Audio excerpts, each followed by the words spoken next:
Yo, what's going on, everyone? It's your boy DLloyd. So, where where do we start about last night, man?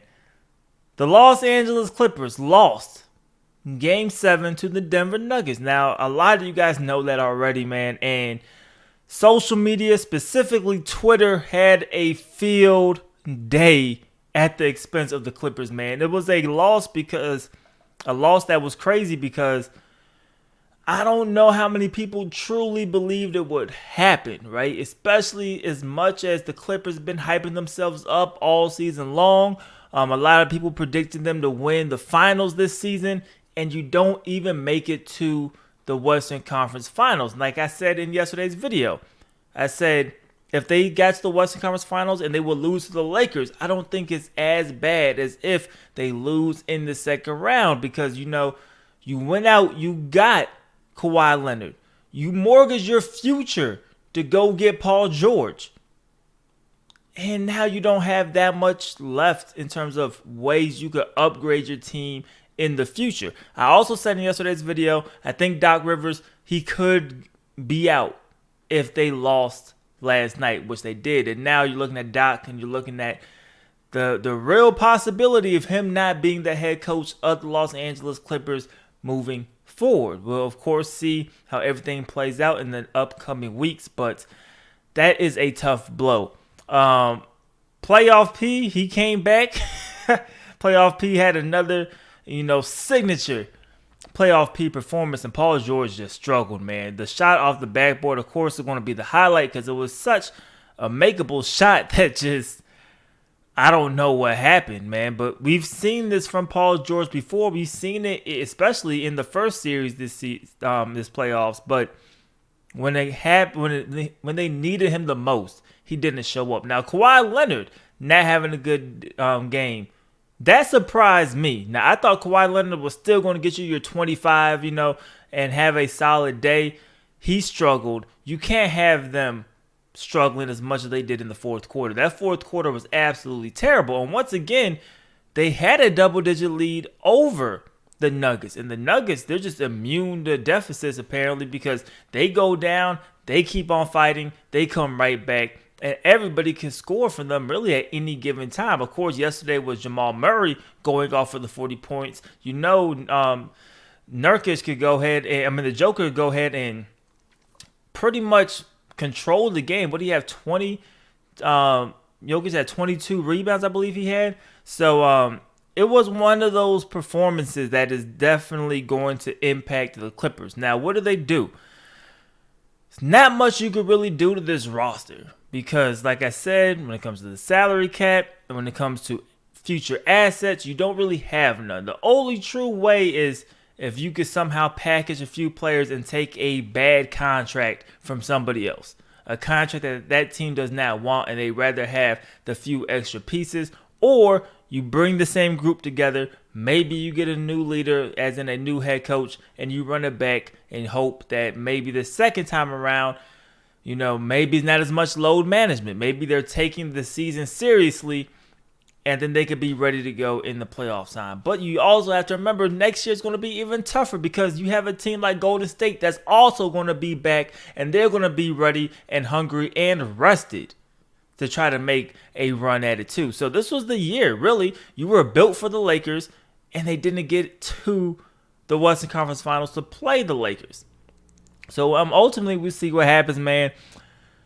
It was just crazy to watch. And I know I was torn. I know I said in yesterday's video, the logical part of my brain says the Clippers because they are the better team. The emotional part of my brain says the Nuggets because they are on that emotional high, right? They just came back to force a Game 7. They're in the exact same situation that they were in against Utah. They've came back for multiple double-digit deficits, and now they're feeling themselves. They have nothing to lose, and you've seen that yesterday. I think the pressure and the spotlight got a little too bright for the Clippers, and you've seen that last night in the fourth quarter, even in the third quarter, the whole second half, really, right? It kind of just spiraled. You've seen the Nuggets, they were down before halftime. They made a nice little run.